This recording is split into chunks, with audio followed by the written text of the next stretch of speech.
YouTubes. Did you plan that? Anybody verify that we actually are live? It says it's setting up our meeting for live. It's moving along. It says something in the meeting now. I'm going to take a look at it. On YouTube. YouTube. I think we're going to start every meeting this way, or every show this way, of it being confused and whether we're really going, oh yeah, I hear it. I think that really speaks to who we are as people. Hello, everybody. I don't know if anybody's out there. All right, it says one person's watching. I think that one person is me. So anyway, to let folks know that we're streaming, we did tell them 8 o'clock they got to go to the page. And since I haven't figured out yet how to make Zoom stream to a pre-planned stream, anyway, that's the best we can do, people. But by the way, my neighborhood is getting ready to thank all of the healthcare workers, and they make a ton of noise every night at 8 o'clock. We can pretend they're just excited about this show starting. I don't know if you can hear this, but oh, there we go. Our honking and a siren will start here. There it is, my neighbor with the siren. And cowbells and people banging on pots of pans. Normally I set off an air raid siren too, but I'm here with you tonight. So anyhow, folks, welcome to Space Force Theater 5000, episode 101, season 1, episode 1. And joining me tonight, I'm Doc, and with me tonight are the Quasars and a very special guest. And the Quasars tonight are Sarah Vincent, Jeff McKibben, and his musical accompaniment.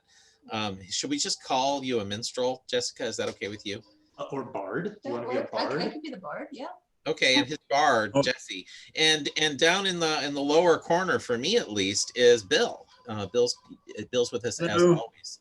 I even found us, let me see here. I found us some music, some walk-in music, and I can see if we can get some in trouble. So YouTube, try and sue us over this one. All right, we're gonna go with, here it is.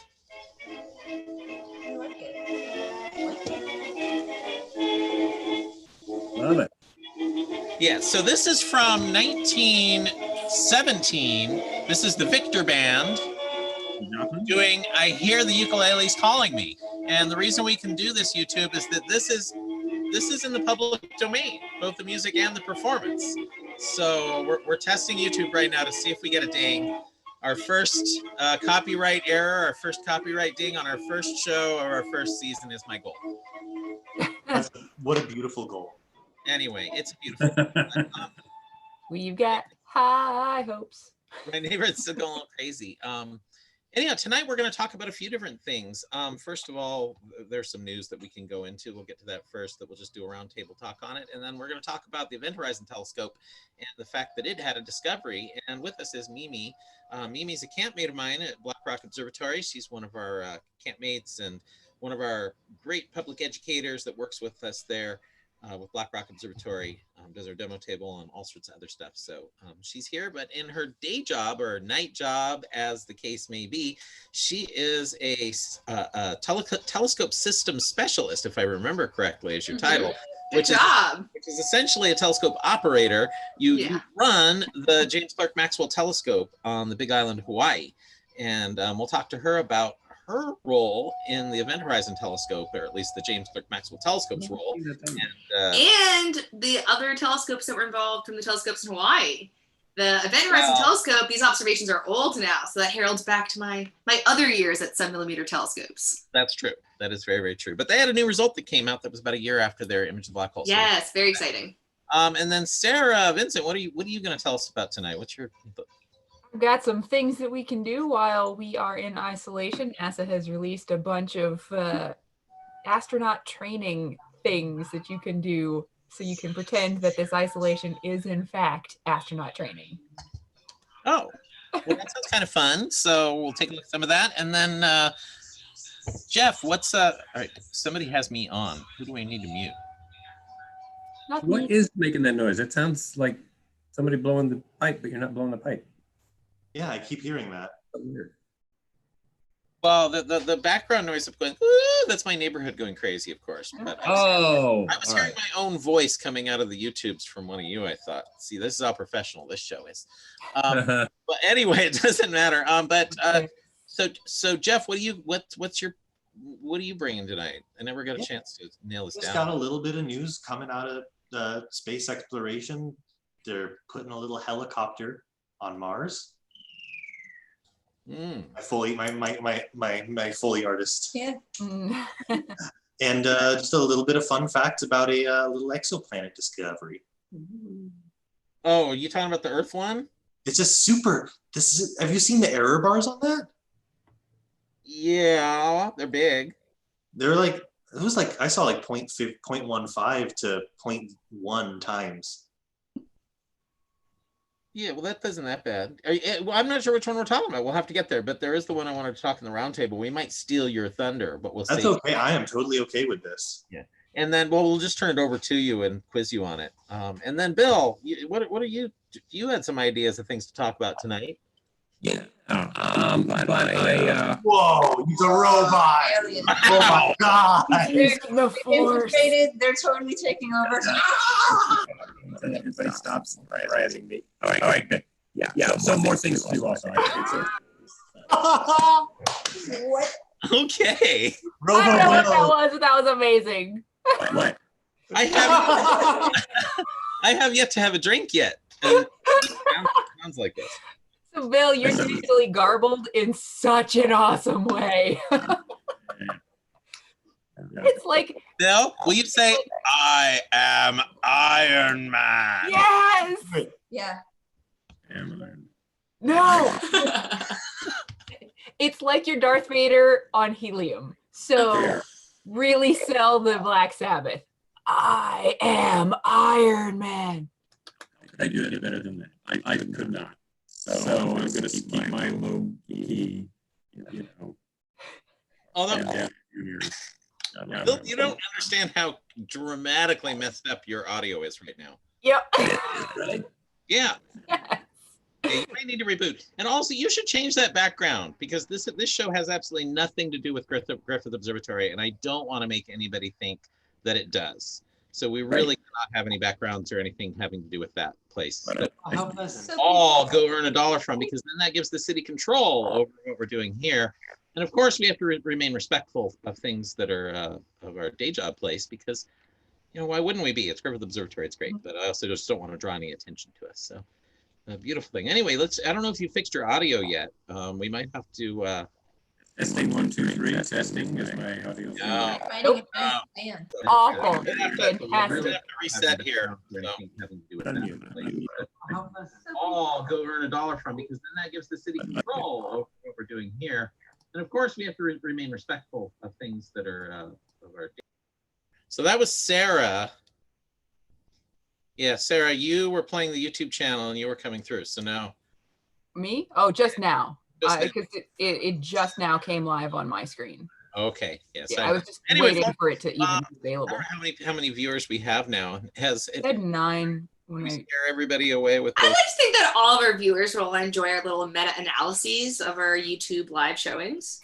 We're at 13. So Oh, we always do this in our pilot episode. We said hello to people live, of course. But anyway, let's get to some space news. I'm going to open up a little bit of space news here to the universe to share. And indeed, it was a Kepler planet that was found, and let's open it up here, and I'm going to share my screen. Who keeps having our YouTube screen going? Is that Bill? It's me, our guest. It was our guest all along. It might have been. Anyhow, I'm going to share my screen here. So share screen and take a look here. 3, 2, 1, and hopefully everybody can see this.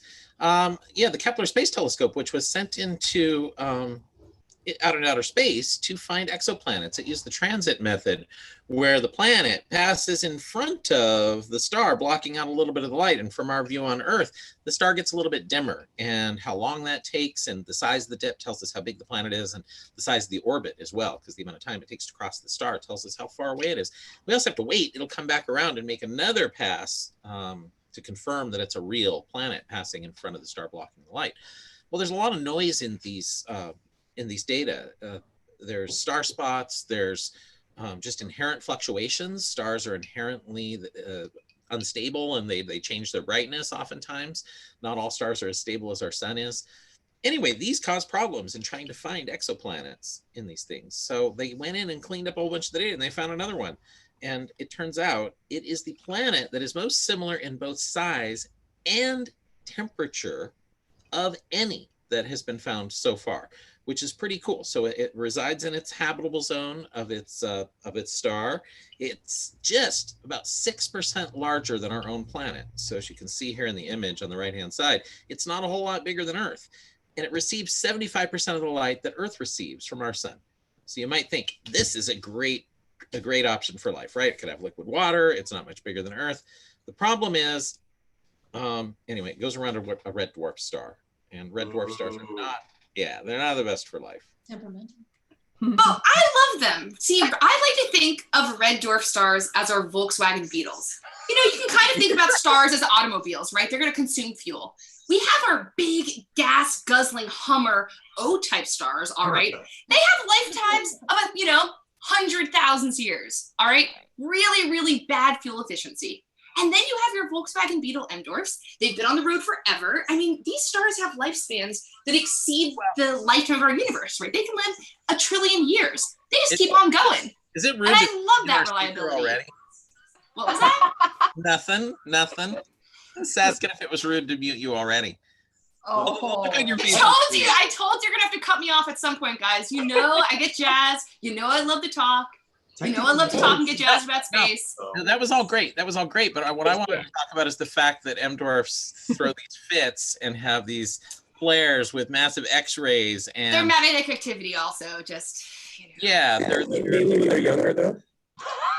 What did you say? I can't even understand you. Like the new Kepler planet came to visit us. Okay. All right, I'm gonna go. I'll be right back. Okay. Yeah, I think so. They'll be back. Jeff, was that back the with planet? Robobill in 5? Jeff, was that the planet you were excited to talk about? Yeah, I mean, I don't have much more to say about it than that. But I stole it all. That's Well, no, but I wanted to ask you a question of there. Do you know how? Because I thought the TRAPPIST planet was more similar in size to Earth, but I guess not temperature. So I thought the TRAPPIST was like what was the TRAPPIST one's size compared to ours? I don't know. You could look that up. Yeah. On it. Yeah. Oh, Sarah's on top of it. Well, Because I got the paper for this one in front of me. It's Kepler 1649c. Beautiful name, poetic. Really just stirs the heart. Radius of 1.06 plus 0.15 minus 0.1 Earth radius. It's pretty so cool. there's big uncertainties in the size, which just goes to show the data are noisy.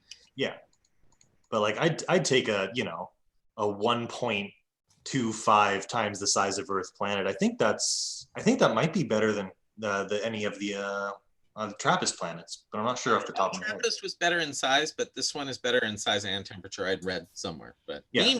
Yeah. And yet, the fact that we had to comb through some of this data again to find it really emphasizes the inherent biases that we have with this transit method. It is not good at finding Earth-sized planets. Yeah. It's really great at finding these big-sized Jupiter-sized planets, hundreds, 1,000 times the size of our own, Yeah. I guess 100, we're talking about Jupiter, diameters, but regardless, it's much easier to find these big exoplanets, these Earth-sized ones that excite us as a possibility for another planet, maybe life in some distant future. The methods to find them still are exceedingly tricky, giving us even more reason to be excited about these ones. Yeah, well, you're absolutely right, but also I think part of it is the finding the Earth-like ones was always on the edge of Kepler's ability. Kepler was designed to be able to do that, but not do much smaller, and it's because you need to have very, very accurate photometry. So you have to measure the star's light to within 0.001% instead of 0.01%. You can imagine Earth is roughly 1/100th the diameter of the sun. So it's this tiny thing. So when you do surface areas of those, oh gosh, I don't want to try and do squares in my head while I'm drinking a Maker's Mark. But needless to say, it's whatever, 10 to the 4 squared is, what is it, Mimi? 10 to the 8, it's not 10 to the 8, that's way too big. 100, it's 1,000. Do your squared. So I always think that I can fit 10 Earths inside Jupiter, and I can fit 10 Jupiters. No, that's 100. Across. When I get my numbers, I get in terms of across. And then you square it to get my surface area. The size is right. It's 100 So 100 squared is the thing I'm having trouble with, but that's 10,000, right? exactly. I'm terrible at doing math in my head and never been very good at it. So, Okay, me too. And if an astrophysicist is saying that, I feel way better. But you know what the great thing about astronomy is? It's all orders of magnitude, right? We're talking relatives amount. At the end of the day, we're getting at this idea that when a fraction of the light is blocked, when we're talking about Earth-sized planets, it is so tiny that even Kepler, one of the best ways we have for finding these planets, it's really beyond its limits. So this next generation, hopefully, of space missions to find these exoplanets, hopefully will be a little bit better at finding something Earth-sized and smaller. Well, tests will certainly be interesting to compare with. It's a different method. It's going to find a lot more around these M dwarfs as well. And what I was saying about M dwarfs and the X-rays and the flares, by the way, to fill folks in, because I kind of threw that out there and never completely filled it in, is that even though an M dwarf, like Mimi was saying, lives a very, very, very long time, they go through their fuel so slowly, and that's what she was talking about, them being like a beetle. They're very efficient at their use of their nuclear fuel, turning the hydrogen into helium, that the smallest ones will live trillions of years. The universe is only 13.7 billion years old. So these things will have a long way to go. That's good if you want to have somewhere to evolve and have life. You can have a long period of time to do it. But unfortunately, these M dwarfs are also kind of unstable, and their magnetic fields seem to twist up, and they release in these outbursts called flares, and they create X-rays, and it could fry the atmospheres of these little planets and completely strip them off, which isn't good for any oceans. If you strip off the atmosphere, then the ocean it's a bad day for the planets in the long run. But thick enough oceans, thick enough atmospheres, far enough away, strong enough magnetic fields. These are things that can help protect you from these flares. They also tend to die down as the star gets older. And I don't know how old this Kepler 16, whatever the number is. 1649? Something like that. Yeah, I don't know how old it is. So if it's really old, it may be a little calmer, like TRAPPIST-1. They actually have been saying is somewhat calmer than your average M dwarf. Still, the Goldilocks star type is ones that are a little more massive, a little warmer, and closer to the sun. An actual F dwarf star is ones that they were saying are a little bit more likely to live a very long time, not as long as the M dwarfs that are a little less massive, but they live much longer than our own sun. So lots of time for evolution. Mimi, I'm very excited. Last thing, I just love M dwarfs. I think they're just very interesting. The last thing I'll say about M dwarfs, and as you said, they pose really interesting challenges. If we find planets that might be interesting, the life there is really out to have to survive in some extreme environments. That being said, I foresee in the coming years us trying to learn more about what potential life could exist, because at the end of the day, if we're thinking about finding these planets and we're trying to do it in a statistically meaningful way, the vast majority of the stars in our Milky Way are very, very small stars, right? A lot of them are M dwarfs. This is something on the order of, I'd say, 3/4 are stars that are maybe M dwarfs or smaller. Is that maybe right? Yeah. Around? And they'll all have sad X-ray cooked planets. Exactly. But maybe we'll start to see, really years down the line, interesting life that could develop in places where we have extreme magnetic variability. Maybe they're much further away from that host star, but maybe we'll see something interesting. There's so many M dwarfs out there that I think we'll be able to gain some statistical significance about what potential life or atmospheres could be like on these exoplanets. So this part of Space Force Theater 5000, M dwarfs, brought to you by Maker's Mark. M is for Maker's Mark. This is what I'm drinking tonight, folks. I don't know if I'm supposed to show liquor online, but whatever I am. Ding us, you say, give us a ding. But anyway, send us some liquor recommendations. I'm not telling you to send me liquor. I would never beg for liquor, but if you want to send it, maybe we need a P.O. box. Send it to Mimi, care of JCMT in Hawaii. And the shipping will be extremely expensive, but it'll be worth it. But, For you. But anyway, tonight's episode brought by. Can I interrupt with a quick sound check? I just want Hey, you're not a robot anymore. So much better. Yay. He's a real boy. Welcome to the conversation. I had to destroy my robot self, my robot clone. That must have been an epic fight. Yeah. Hey, does anybody know what time it is in Universal Time? No, Universal is It's 8 hours, isn't it? absolutely nobody knows what time it is. 4:19 a.m. probably. It's +7, Yes. right? We got to add 7 because Chia. Because the daylight savings time. Yeah, well, here, let me show this. This is very exciting because this was as of today. But at where'd the time go? It was a handful of hours ago. This was a new release. The Cheops telescope has its first exoplanet and is ready for science. Yeah. So yet another transiting one that's probably going to find lots of M dwarfs. So anyway, I was looking for other things for us to talk about here in our chatty science thing. Hey, what do you guys think about going down and touching Bennu? Why Evidently, not? they're Yeah. one step. Only with its permission. I was, with its permission, I was very much a fan of Bennu's Valentine's Day cards that it had. Oh, what is this? Yeah, you know, like the mission leaders, they put out all kinds of you know, different cards for this. Ooh, we got up a screen share. Yeah, was that Bill that was echoing? I'm guessing since he joined us. Well, we'll just blame him for all of our problems. I don't I see think him so. anymore. Yeah. Am I? Well, here I am. I'm talking. Am I okay? Am I echoey? Here, Am I good? here I am talking. Am I okay? Am I echoey? Whoa. Are you echoey?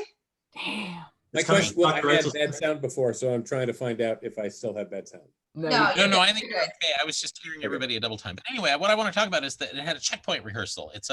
It was a 4-hour checkpoint rehearsal. It took the spacecraft through its first 2 sampling sequence of 4 maneuvers. So it went down, got very close, and then backed off again. So its location where the spacecraft autonomously checks its position and velocity before it's adjusting its trajectory down. So this was a way to go down and check and see whether the program is working, and got very close to Bennu. So they're going to go down and hang out, touch this asteroid, and gather material off of it. It's kind of crazy. Which location did they pick? Was it Meadowlark or Osprey or? Meadowlark Lemon. Yeah. Curly just died, I heard. No. Yeah, if anybody knows what we're talking about. So Bennu, by the way, is this crazy asteroid that looks like this. Is the screen sharing the right page here? Is it loading? It should be loading in NASA. Loading. Beautiful. Super low res on It's my end. funny. I mean, look at it. Where has that Bennu all our lives? Oh my god. Mute her. So here we have Bennu, and you can see here it looks like a big rubble pile, and indeed it's a big rubble pile. It's kind of crazy. A high res shot of it here. Open image in new tab. Hopefully it'll open it full size. Oh yeah, look at that. It's huge, everybody. But it's a rubble pile. It looks like it's rocks. Rocks. Everybody.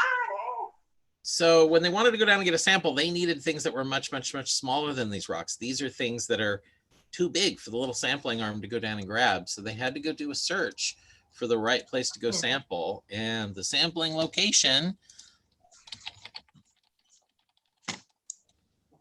I like finding this stuff live. Here it is. Great. You get to see your Do Google that. poo. Mm-hmm. I don't know which one they picked. Yeah. Oh, I don't either. I'm forgetting. I think they might have picked Nightingale. Let me see. Maybe I can find it. I'm sure you can. Nah. Everybody vote. Which one would you want to go down to? I want to go down to site that's. I don't know where you're going with this. I don't know. I was trying to use some of these Valentine's Day Bennu puns that Osiris Rex put out. It says, Nightingale. "Baby, you're a sight for sore eyes." I love this sample because it's so fine grained. There's all these silly things. It's Nightingale. That's what I thought. And we can see them here. You look at it, and Nightingale, these are small crater locations. So it's areas, at least Nightingale and Osprey, you can see are small craters. Some came down, smacked into, Bennu itself. Even this one looks like it might be an impact site, an older one, and maybe this one is too. But they were looking for areas that had, smaller size rocks and were clear of these big, huge ones that won't be good for the spacecraft to go down to. So they did their maneuver, they headed down, they got close, and it's going to go down and take a sample of this, and it's going to be pretty cool when it does it. It's been hovering around there waiting for a while now, Yeah. hasn't it? Like when did it first get into orbit? Get into position there. That was a while ago. Seems like it. I remember the ambassadors talking about that. Seems like one of us should know when it arrived on Bennu. We should go to our YouTube audience here, and somebody will be in there screaming. If anybody's greater than us and knows. Let's see. Yeah, it arrived December 3rd, 2018. Yeah, it's been a minute. Oh, I would not have guessed that long ago. And hanging out there. Well, they were gonna take a sample earlier, but when they got a close look at it, they saw how big the boulders were, and we're like, oh, we're gonna need to really carefully map out the gravity of this before we come in for a touchdown. I feel like it's like a similar vibe to just like running up to a swimming pool, super excited, then you dip your toe in and the water's freezing. You're like, I still kind of want to do it, but how? Right? Even better, there's maybe vibe. root bar floating in it. Yeah. Oh, well, this is pleasant. No, and all the windows I had open to ask Mimi stuff all closed. Oh dear. Yeah, that's Just okay. have to improv. Are you saying I have to fill more time with chatter? No, what I'm saying is that, yes, that's what I'm saying. Say yes. Fill more time. Well, you could be filling right now. What if you ask the questions to us about stuff that you know about and we don't, and we just Right? try and find out? Ooh, Let's talk You about feel jets, superior. baby. Well, let's talk about black holes. I love black holes. Well, Why do you guys like black holes? Well, Hey, Black hole. topic was going to be about black holes. Oh, There it is. All right, my window got reopened. I don't know who so rudely closed that. It must have been me. who's the drunk guy? it was I Bill. know, looking at you, Dumbledore. No, Dumbledore hasn't made an appearance because I have this blue sheet behind me to give me this great looking thing. Oh, I gotta close this. Space video, Dumbledore. Goodness me. Why not both? Space Dumbledore. Space Dumbledore. All right. Well, my pages are loading here. So first of all, well, Mimi, you observe, or you help folks observe, because you're really Mhm. operator in the submillimeter. What did I? Yeah. What the heck is the submillimeter, and why is it a good place to do some observations? I would love to talk about submillimeter astronomy. So let's take a step back, right? Humans have been looking up to the heavens and wondering what's out there since humanity's been around. And we've been doing it with telescopes with glass pieces, right, for 400 years, since the time of Galileo. And in the last 100 years, a new field of astronomy emerged, and this is radio astronomy, where we observe the night sky at much longer wavelengths than are visible to our eyes. Now, within this field of astronomy, in the last generation, a really, really exciting subset has opened up. And it's called submillimeter astronomy because that's precisely the wavelengths that we're measuring. We specifically are about 1.3 millimeters, maybe 850 micron. And when we observe the night sky at these wavelengths, or the daytime sky, because it's a radio telescope. Oh, Can you hear me? Yes. yes, but you're starting to Robot figure can out. hear you. Yeah, Bill came. How about now? Robot. Bill's Okay. Who's doing it? So observing in these wavelengths is really, really good if you want to observe the very cold, dust, and gas in the universe. It's actually really exciting because I work in the instrumentation side. And this kind of cameras we have, they have to be super cold. They rely on superconducting technology because the signals are so very faint. There's only a few places in the world that you can observe in submillimeter wavelengths, all right? You got to be places that are high and dry, okay? So we're talking about very tall mountains. We're talking about very few places in the world because even a couple of millimeters of water vapor between us and the edge of the atmosphere can wipe out your signal, right? And so like I said, this is really good at looking at cold, dust, and gas in the universe. Precisely, we take pictures that I like to think about are like, the cosmic ultrasounds. Really good at looking at places where stars are forming, where planets are forming. And in fact, we have found that submillimeter observations really come in handy when you're trying to take a picture or trying to better understand the activity we see in black holes. And so this first picture we have of a black hole, this edge, this shadow of the event horizon, right, that point of no return in black holes, these very mysterious objects, was taken actually in submillimeter wavelengths. So I feel very lucky that I work at telescopes on the Big Island of Hawaii, a couple of which are submillimeter telescopes, which were involved in taking that first picture. And they released that first picture of a black hole, that glowy donut, a year ago on April 10th, exactly a year ago. And then this year, they also released another image, which was pretty exciting. Yeah, in fact, that's what I wanted to talk about. It was part of our news, and I finally have it open here. So let me bring that up. I'm going to share the picture. There are so many reasons that I'm excited about this result. The first one is we're looking at a calibrator object, all right? This is the object that we look at just to make sure our measurements are going well. And they found that when they actually processed some of the data, they were able to get some of the highest resolution, so meaning the highest detailed pictures ever of the jets that come out of black holes. Nice. So I'm gonna hang on here just a sec because I'm sharing stuff, but I've got a picture.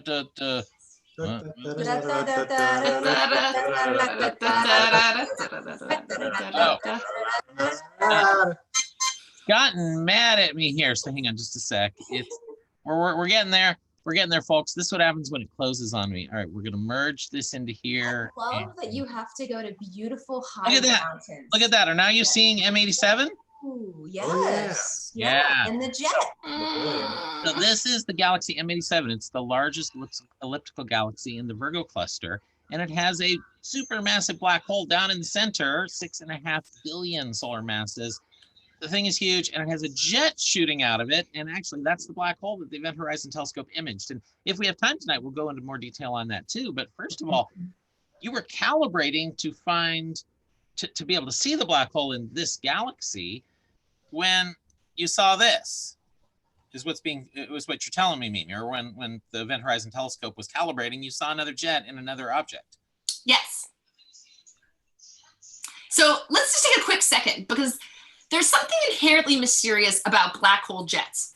Because at the end of the day, we know black holes are regions of space where you take so much mass and you squeeze it up to a tiny enough volume where gravity is so strong that not even light can escape. So then we start talking about black holes and how some of them have these jets where material can be ejected outside of them.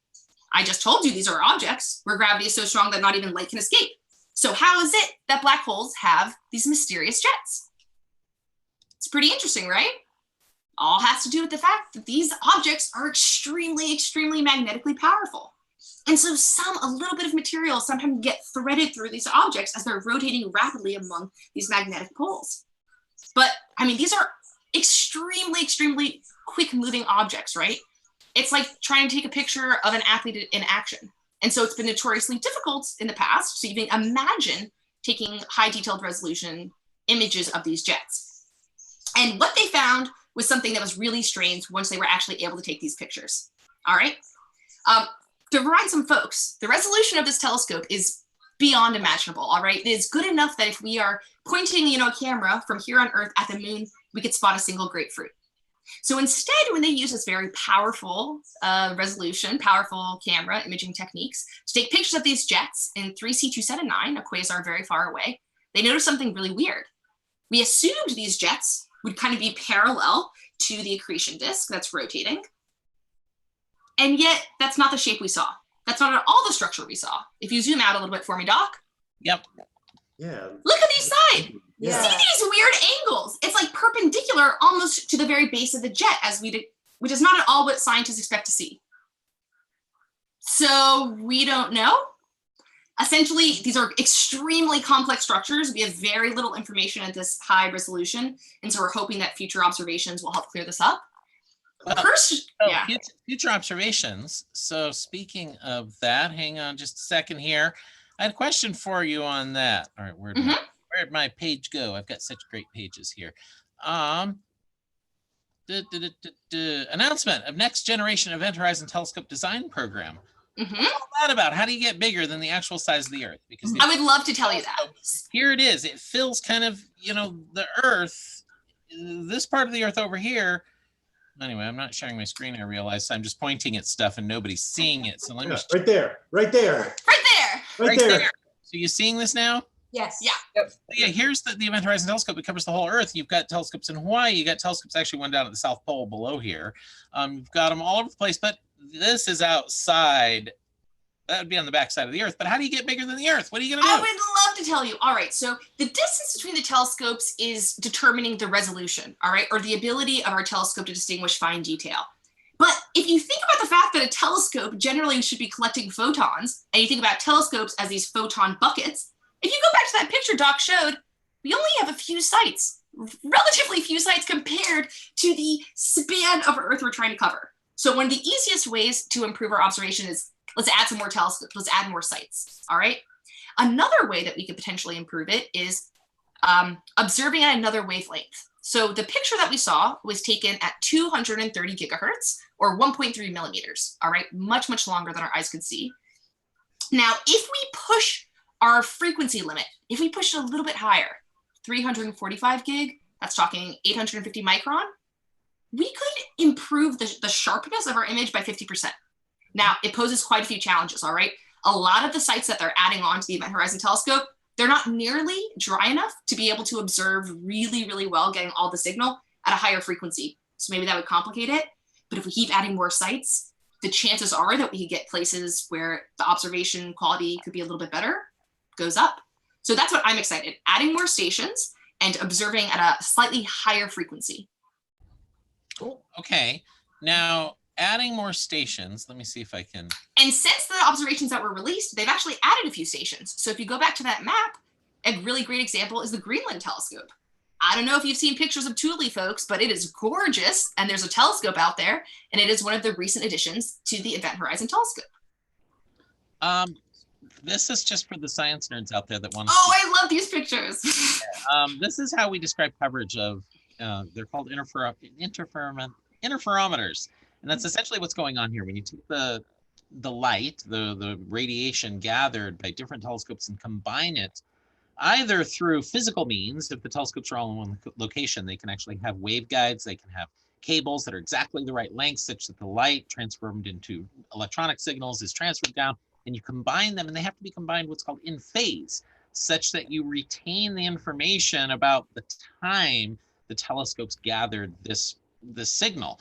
Well, one way to demonstrate how well you're covering, sort of filling in the signal and filling in the sampling on the sky is one way to think of it, is something called the UV plane. And this is the UV plane coverage of the Event Horizon Telescope in 2017, and then 2017 plus AMT. I'm not sure what AMT is, but there's going to be an even newer one of these, including a Greenland telescope that will fill in more of this diagram. Ideally, you'd love to have this whole thing covered with stretches of telescopes. And by the way, these are making these curves as the Earth rotates. You get different projected distances between these stations as the Earth rotates. So because we had to take advantage of the Earth's rotation, it's like a fun little workaround, right? Like in theory, you could have a really big telescope and take a quick snapshot, or you could have a bunch of tiny little telescopes that are observing the object for a really long time as the Earth rotates. And it kind of works out to be a similar observation at the end of the day. Now, do you know, is there any plans to throw one up into orbit? Eventually, I mean, that is the dream, is to extend our baselines, right? Because remember, folks, the further apart that our telescopes are, the better the resolution gets. So if we could put a telescope in orbit or on the moon, I mean, the options are limitless. And just because we're starting to advance these techniques, we often refer to them as VLBI, very long baseline interferometry. We get better resolution than we ever had before. So it opens up our science. What are you trying to ask? Sarah's question. Yeah. I checked with the YouTube viewers to see if anyone had a question, and we've got a couple, and I think one of them has sort of been answered, but I just want to make sure that we've got a clear explanation. So with like parallax, we use opposite sides of Earth's orbit.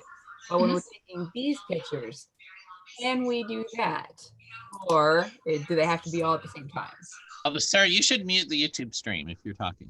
I don't have me going. Who does? Mimi? So anyway, Mimi, answer what was the finished question again? I got distracted by hearing you echoing. I wasn't echoing. Stop it. No, so why aren't we using Earth's orbit to make our baseline bigger? Like we can do that with parallax, but with this, there's a limitation factor. It's the same time, isn't it? Yeah. It's the timing thing, just as you said. Yeah. And not only is it a timing thing, we need to be using timing better than GPS. Like the Event Horizon Telescope project invests in the extremely precise masers to get the timing perfectly right, because you have to get all of these wavefronts being received at the exact same time. And to do that requires extremely precise time recording and a supercomputer that will eventually be able to correlate all of that data. But a very interesting question. Yeah, Also, exactly. question from YouTube. Is the black hole jet the same as neutron star jets? It's probably somewhat similar mechanisms create these things. Neutron stars will have particles that can get accelerated at very, very fast speeds, and the high magnetic fields can focus these particles to come out in particular directions, allow them to come out that way. Similarly, the very, very strong magnetic fields near these supermassive black holes are what causes these radiation to be funneled into the jets. But you're looking at different orders, different scales of energy here. Even though a neutron star is very energetic and space is warped, a supermassive black hole jet is going to be a lot bigger. But the mechanisms, I think, are thought to be somewhat similar. Cool. You can tell the difference between a neutron star jet and a black hole jet. Oh, again? All right, I'm done. I don't know what Bill, you might want to change your microphone settings in Zoom. Maybe there's a way you can select a different audio source or something if you want to play around with that. So anyway, all this stuff is super cool. I love the fact that, Mimi, you know so much about this and that you were there to observe it and what they're going to do. But right now I heard that Event Horizon telescope operations have been suspended. I was supposed to be taking them already, but everything stopped because of Corona. So traditionally what we've done is we've always had a spring campaign. And so the observations we released were the 2017 ones. So the spring before in 2016, we did a test run. We did observations in 2017, which you've seen some of them. 2018, which were not released. 2019 was taken off. And then 2020, we were resuming with a much bigger campaign. But just like everybody, we had a shelter in place to look out for the benefit of humanity. Yeah. Now, question, maybe I shouldn't ask this, but are the protesters there making sure nobody's going up the mountain? I feel really lucky that the island's pretty quiet all around. And, it's really tough living in a place where I think we're all trying to figure out what the future of our island looks like. But things have been pretty quiet here for a long time, even before the COVID crisis. But of course, I think the future of the island and the role that astronomy is going to have in it is something that we're all still trying to figure out. Yeah, it's. But I feel pretty optimistic still. As a non-neutral party in all of this, I have to say that I think hopefully this gives folks a time to reset and sort of think about things and put things in a different perspective. And it might have been needed on both sides. And I'll just leave it there because, like I said, I'm biased in this. So anyway, let's move on to some of our other topics here. Sarah, what can you do? What does NASA have for us? All right, so. They've got these are geared a lot toward kids, but they're just fun for silly adults as well. I'm going to focus on one. We'll put the link for this collection of things you can do to train like an astronaut while you're stuck in lockdown. Literally the Science Alert story title. NASA's offering astronaut training while you're stuck in lockdown. I'm going to focus on just one though. It's building your own straw rocket, because who doesn't love rocketry? All right, so for this one, I'm gonna they include instructions and it requires printing something out, and you're supposed to have some tools on hand, which would be a pencil, a straw, and they want you to print out these exacting diagrams. And I thought, you know what? No, I'm going to improvise with my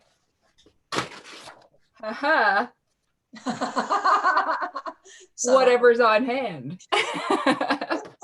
All right, so you can take a look. They give you the PDF of what you're supposed to be cutting out, but basically it is just cut out a rectangle to go around your pencil. Boop. And then cut out some fins. And there, rocket shaped fins. And because I, fancy myself an artiste. Now, I know, did you prepare one of these ahead of time that you can pull out magic style underneath out of the oven?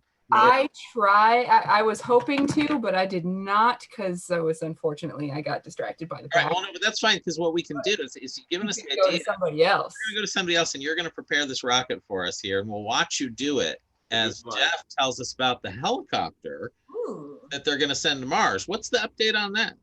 So the update on that is it is officially it's all attached. It's hooked up. It's going to go to Mars on the what's the new name of it? The Perseverance rover, I believe. Yeah, they just a little bit of news came in. They finally named the Mars 2020 rover Perseverance, and there's going to be a little helicopter on it. Now, it's not going to be a helicopter like you're used to seeing. Like, it's not going to look like a police chopper or even like a miniature version of that. The thing is tiny. It's basically like a cube with some propellers. It's very cute.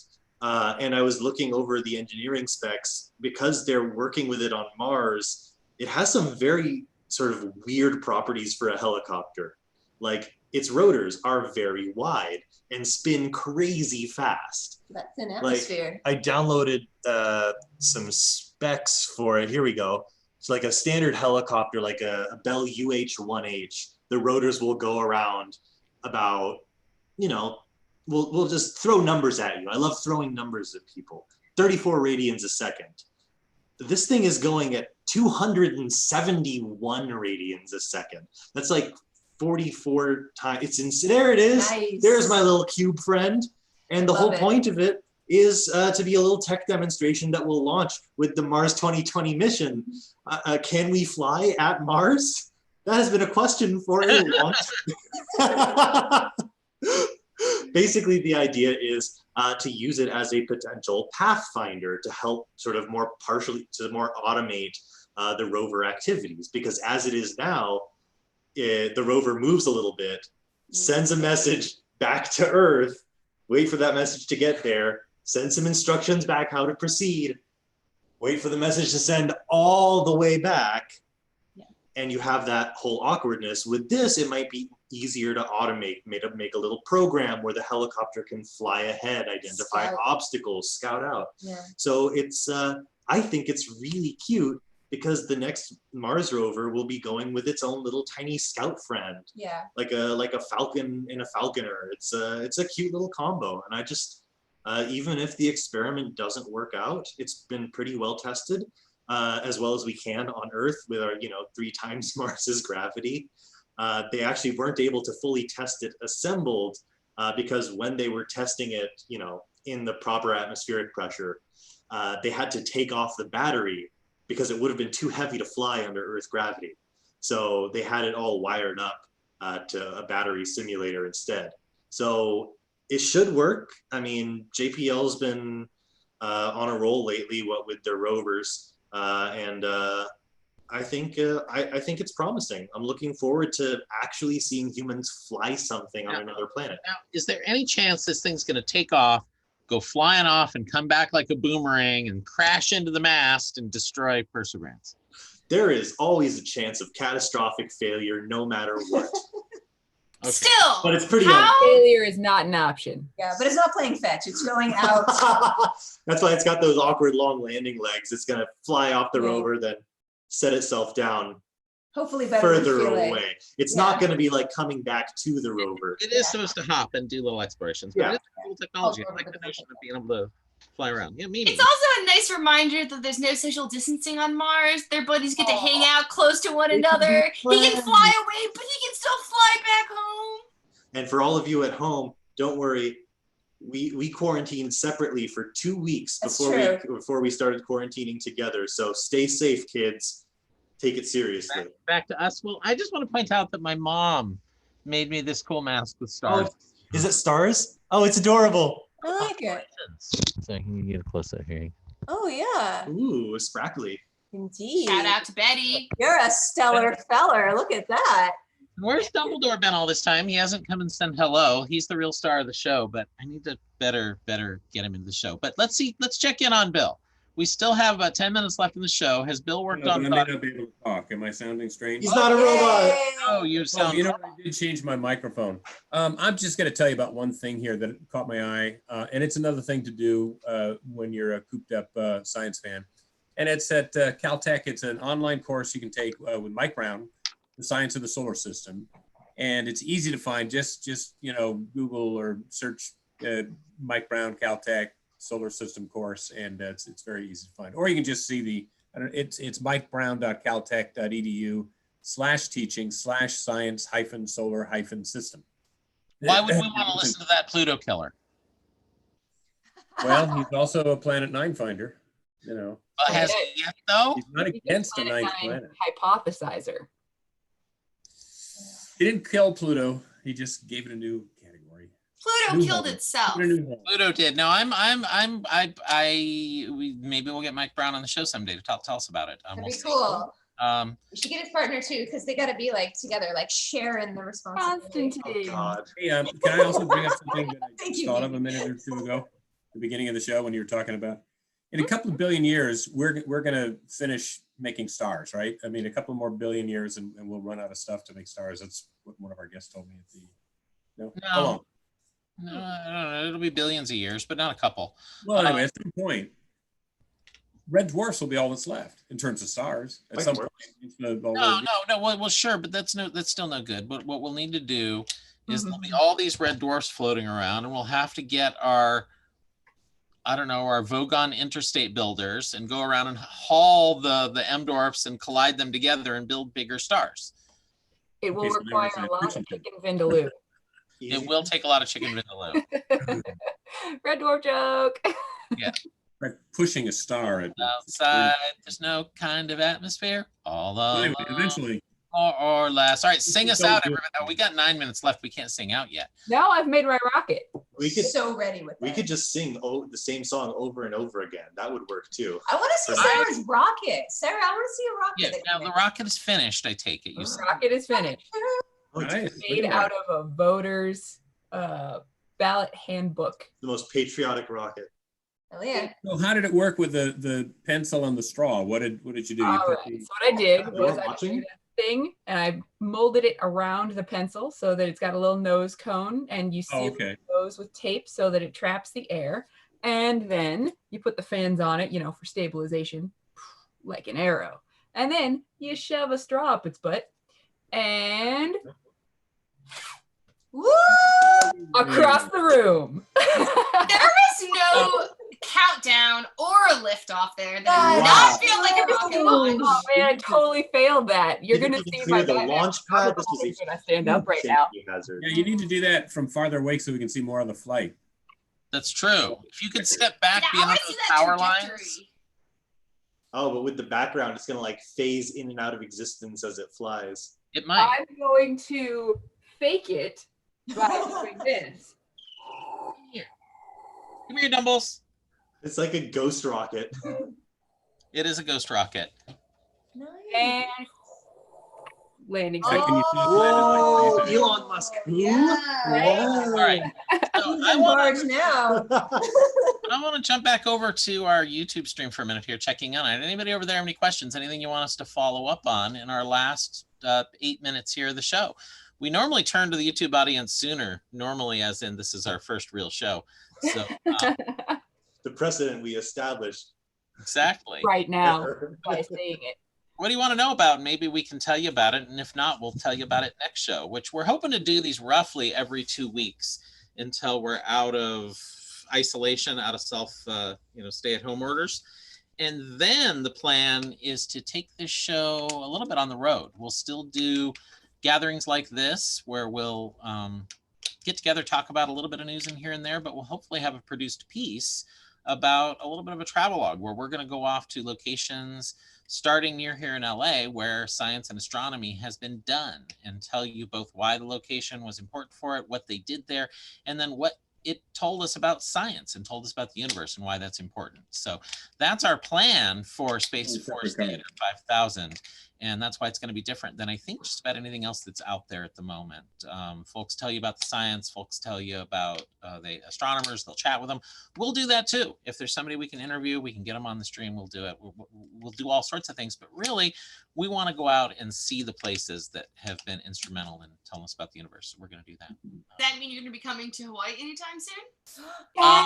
Well, once we get some Patreon supporters to pay our way there, and our YouTube subscribers, maybe now's where I beg everybody to give us the thumbs up and to subscribe. Yeah, subscribe, hit that Hey guys, bell. comment, Hit subscribe. that bell, ding, ding, ding, do all that, whatever that is. Got my Patreon. I don't know. There's all these great science channels out there, and I was having dreams of, we'll share with, Everyday Astronaut, or we'll get on, you know, some of these other channels, and that's how, you know, we'll do some cross promotion. But really, I just want to cross promote with How Ridiculous, because they drop things from really tall towers and they smashed, and it's so much build fun. something for them to drop. So hey, How Ridiculous. Well, yeah, that's what Robert did. He built them a trampoline with Kevlar on it. It's the world's strongest trampolines. They could drop things like cars from a 45-meter tall tower. So How Ridiculous. We're gonna get you some likes. Our whole, how many viewers do we have right now? 15 of you or something watching. Goodness. You should bring that to a concert. There's 12 are watching right now, which is pretty good. So our 12 viewers are important for you out there, and then we'll get to go to Australia and watch you drop things. So anyhow, what do we have to finish up the show here? Any questions from our YouTube audience? Nobody's really saying a darn thing. No, Zoom is here. Hi, y'all. Hi, Zoom. Zoom? You got a question for us, Zoom? Zoom. We'll have a couple black hole next. No. Sorry, Alan. I'm not sure what that one means. Not sure what that one was either. I got a question for Mimi, since our audience is at the moment. When are we going to get to see their best attempt at the Sagittarius star? I knew you were going to ask me about this. They leaked it at one point. This was there, and then it got pulled off the interwebs again. Well, let me tell you the problem. All right, so folks, the results you saw, that first picture of a black hole, we call it Povehi here in Hawaii, meaning an embellished source of unending creation, a Hawaiian name, is of M87. All right, it's a much further away black hole, which you would think that would make it more difficult to observe, but in fact, it's huge. You know, it's on the order of like 6.5 billion solar masses. Is that right, Doc? Am I on that? Yep. Now, the black hole in question, the supermassive black hole that sits in the center of our own Milky Way galaxy, we refer to it lovingly as Sagittarius A star. This Sagittarius A star is much closer, of course, but it's 1,000 times smaller, all right? It's on the order of like 5 million solar masses. Yeah, but it's 2,000 times closer. But because it's so much smaller, it's rotating so rapidly that it's like taking that picture of people in motion. It's so hard. It is so hard.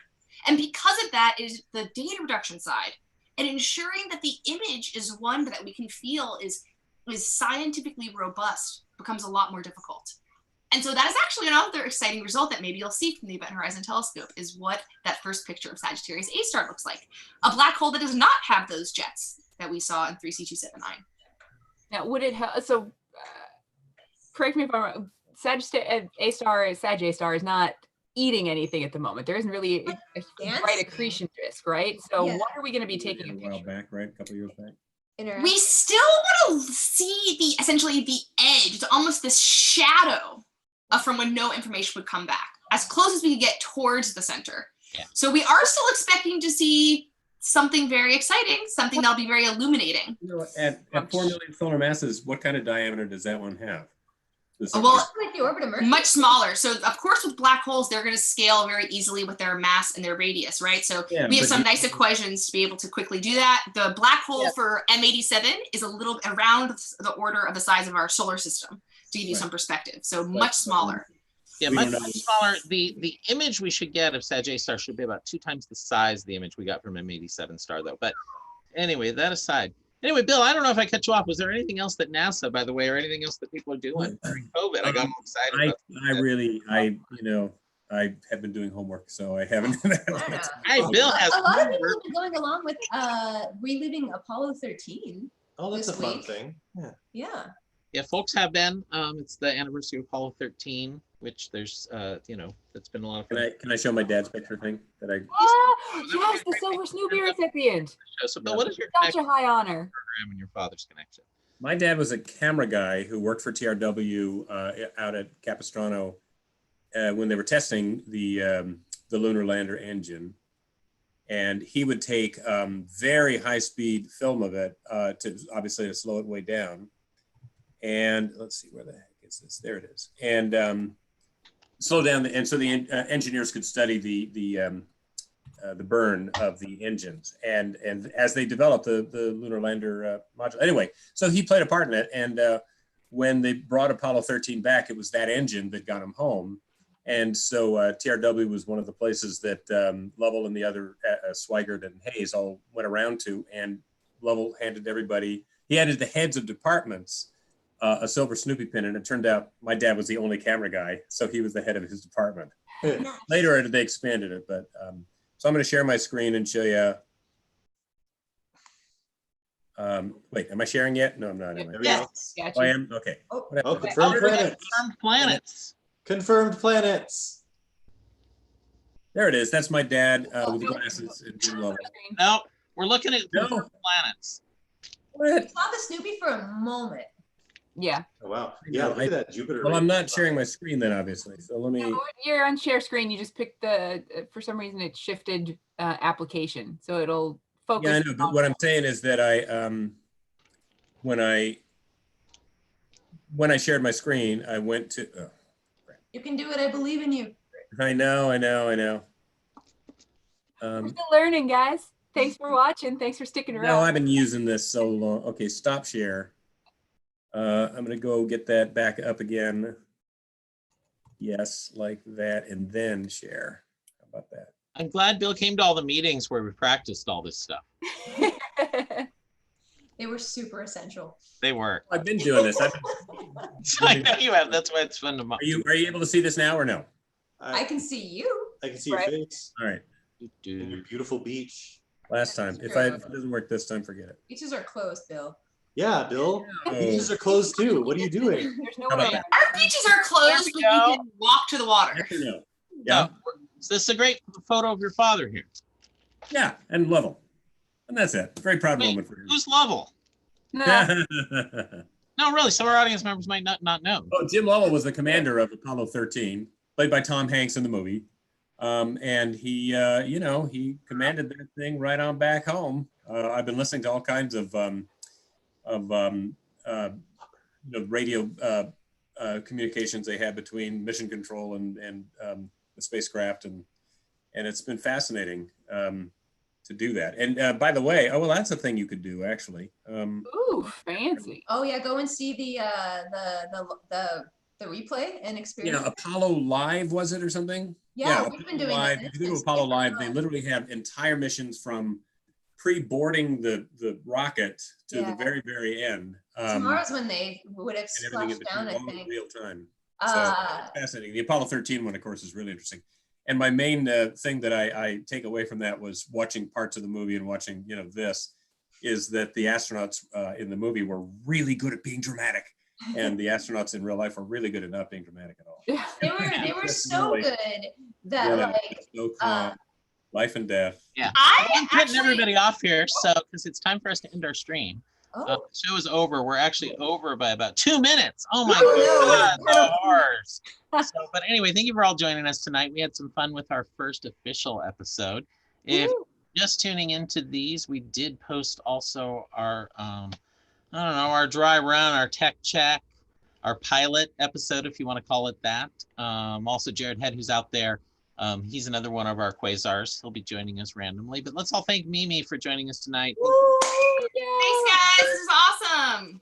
Hope you'll be back soon. Absolutely. We'll have you back anytime we need an expert on black holes, astronomy, or just to have some fun. Yeah. Tune in next time. So thank you, everybody. In just a second here, I will post to the YouTube chat a link to this right here, a Zoom. And if you want to try and get into Zoom and say hello to us all, you're more than welcome to. We'll all be hanging out here. If I can figure out a way to turn on the waiting room, I might do that, because otherwise we get a whole bunch of horrific stuff. Yeah, So it Casey's might got take a me a couple question. more minutes. Can we hear your theme song before you go? Ooh, Our the outgoing people- theme song, yes. Let me find this here for us. Theme song, everybody, while I get the, it's not that one. Here we go. Oh no, not the ukulele one.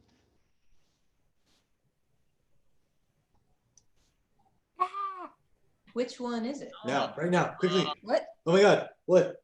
I don't know what's happening either. We're getting there. We're getting there. It closed the one link, but I'm reopening it. Was So it the old ragtime thing, the ragtime band? no, it's a different one. Oh. Well, yeah, it's all ragtimey because it's all from the early 20 recordings. Yeah. We can make our own ragtime if we can't find one. No, I've already have one picked. Okay, he's got it. He's got it. Window, and it's perfect for our show. So everybody, this is our outgoing theme music, and then I'll find the link. We'll post it to the YouTubes. You can join us for some more after chat, and then we'll close the stream here in just a second. Me and Muse, very nice meeting you. It's a pleasure, guys. Lightning fast.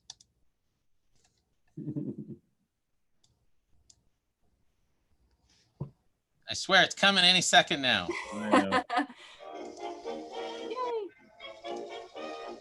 What a world we live in, we're such happy folks. Never have to worry, trouble seems like jokes. We're contented with our luck. Who cares if we are or not? Days are long, the pay is small. We don't mind that at all. We don't get much money, but we have a lot of fun. We cry acting funny, so things are on the bum. So if we bad at first, we don't find that they'll soon be worse. We don't get much money, but we have a lot of fun. London Bridge is falling down, falling down, falling down. London Bridge is falling down. God, Beneath the door frame. money, but we have a lot of fun. We cry acting funny, so things are on the bum. We're This always is a cute club. Oh, and the claws. We don't get much money, but we have a lot of fun. You fly, don't bother me. You fly, don't bother me. Go in and out. Go in and out. I'm just gonna be dancing forever. Got tired. Life is full of credit. We're gonna need to stream a lot of credits. Yeah. Oh, yeah. It's hard to It's dance in good. a chair. I'll start editing that. It'll just start with Fully artists. we don't make a lot of money, but we have a lot of fun. And the bridge will just be London Bridge is falling down, falling down, falling down. I always just think of the Queen when I hear that, and it makes me sad. It's okay because London Bridge is in Arizona. Move away. We Did don't you know that like London Bridge is down is the code where the Queen has died? Monday is our day off. Anyways. That's fun, Feels like a little bit like I'm stuck on It's a Small World after all. right? You know, like that's like kind of the vague feelings. It's like fun for the most part and like slightly maddening. Right? It's just a little creepy. Found a small, you know, I do this walk-in music stuff for oh, never mind, I'm going to talk about that. That's that other show. We're not, That other thing. That other thing that we don't speak of, Bill. The That's show what that we're not talking doesn't about. be named. I said it first. My eyes I stopped disappeared. myself. That's fun. Oh God. Yay, Sarah's possessed. I don't know, you kind of look like a snake that's going through the molting process of shedding their skin. You know, their eyes get really cloudy. Oh, right? yeah. They go into blue. You have snake pets? Jeff has snakes. Yeah, 3 snakes. Bye, everybody. Bye.